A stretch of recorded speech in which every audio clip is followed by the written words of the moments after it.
Magandang araw po muli. Tayo po ay nagbabalik sa ating tuloy-tuloy na talakayan sa financial management, financial education. So this time po, magawin naman tayo sa sinasabing salary increase sa mga active uniform personnel at hopefully sa mga retired uniform personnel. So ito yung ating talakayan ngayon, paano natin gagamitin itong increase 5% sa ating base pay in order for us to maumpisahan yung ating financial management. Kasi malamang at malamang marami sa atin hindi natin na maximize yung mga last na increase saan na napunta. Isa napunta lang sa loan or pinangutang mga sasakyan. So this 5% could make a difference. Sabihin naman natin na maliit ng 5%, but mabuti na ito kaysa wala. So na yung gagawin natin para maayos natin yung ating financial life sa increase na ito.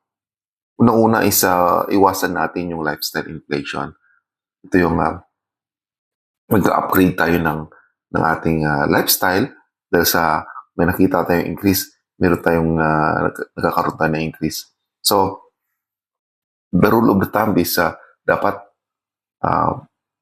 pag nagkaroon ng increase, yung ating lifestyle dapat tuloy-tuloy pa rin, yung spending natin, yung ating nakagawian ay stay put tayo doon, huwag tayong mag-upgrade. So, kasi itong increase na ating matatanggap, as if wala, ito yung ating babaguhin sa ating mindset. Dito, tulad din dati na pag mayroon nagpipintong increase, naisip ka agad is mangutang at gamitin. So, kung ano-ano pa yung ang mga increase. So, we should have this new purpose sa pera na matatanggap. So, ang sabi daw is 50 to 70% dapat ilalaan natin sa savings and investment, so 50 to 70%, hindi sa buong salary, this is applicable lang sa ating increase. Pangalawa is pwede natin umpisahan kung wala pa tayong emergency fund. Dapat umpisahan na natin yung emergency fund. 3 to 6 months of our living expenses, dapat dahan-dahan natin binubuo, sa pamamagitan na. Kasi dati kung yung ating sinasahod hindi sapat para makabuo dahan-dahan ng ating emergency fund, this is the right time na umpisahan natin yung ating emergency fund. So, ano bang purpose ng emergency fund is to have a peace of mind, Isa ito sa financial security natin na dapat na meron tayo, regardless kung tayo ay active or retired na, yung emergency fund dapat nandyan for any emergencies. So ito rin na yung time na dahan-dahan natin i-eliminate yung mga high interest debt, yung mga utang na mataas ang interest, or mapabilis natin yung pagbayad natin ng mga utang. Lalo na pag tayo ay nangungutang sa credit card, unahin natin ito kasi napakalaki na kanyang interest. So, pag meron tayong car loan, malaki rin ang interest ng car loan.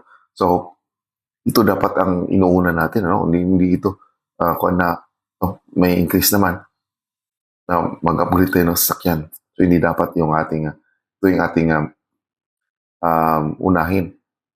So, dagdagan na natin, hindi naman ito kalakihan na increase. Dagdagan natin yung principal sa ating payment po natin ito i-adjust sa mga savings and loan association. Dapat i-adjust natin na mas pabilis natin mabayaran yung ating mga utang. So this is also the time to increase our savings and investments. So as what I'm campaigning, na dapat yung ating mga savings and investments sa mga savings and loan association dapat tinataasan na natin. Nakikita natin na napakaganda na kanyang benefits.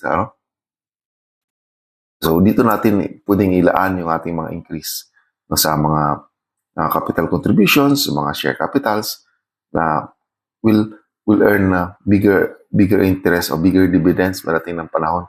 Pag lumaki na yan, mararanasan at mararamdaman ninyo yung tulong ng mga passive income na yan. So, what else, no? Dapat i-automate na natin, no? Yung mga savings and investment. I-automate na natin. Huwag tayong, we don't just rely on mga maisipan lang natin na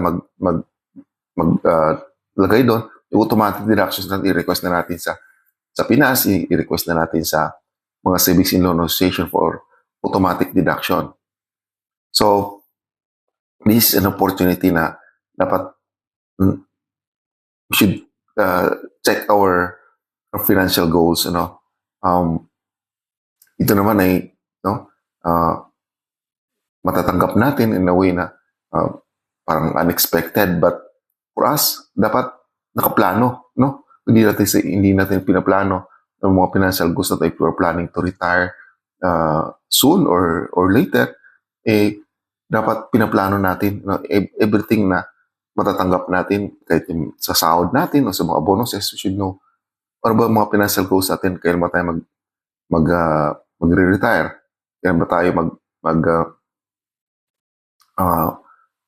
mag-set ng goals para sa paggawa ng bahay, or saan ba tayo, pag nag-retire tayo, saan ba tayo magtitira.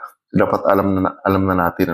So pag-allocate ng ating mga finances, sa mga matatanggap nating increase will help us achieve those goals. Kung hindi natin pinlano, babalik na naman tayo. Pangungutang lang natin yung mga increase. Babalik na naman tayo sa dating gawin. At hindi tayo umaahon sa ating kalagayan pinansyal. So sana po ma-maximize natin, magamit natin ng maayos yung mga increases. Kasi sayang yung pagkakataon, sayang yung opportunity na mapaganda natin yung ating buhay pinansyal. Sana po ay gamitin natin ng maayos at ito ay pahalagahan, kasi ito ay hindi naman to ang galing kung saan-saan lang. This is taxpayers' money. This is ibang mga sectors na lipunan hindi naman nakakatanggap ng mga ganitong increase. We should be responsible. In a way, padating ng panahon, pag tayo naman ay financially stable na, and then we become part ng society na nag-generate na rin ng income through our business o kung ano yung mga endeavors na gagawin natin padating ng panahon. We also become productive members ng community. And then, in a way, maroon tayong may ambag sa mga sa magitan na pagbabayad ng tax at magiging productive member ng ating community. So maraming po salamat at God bless us all.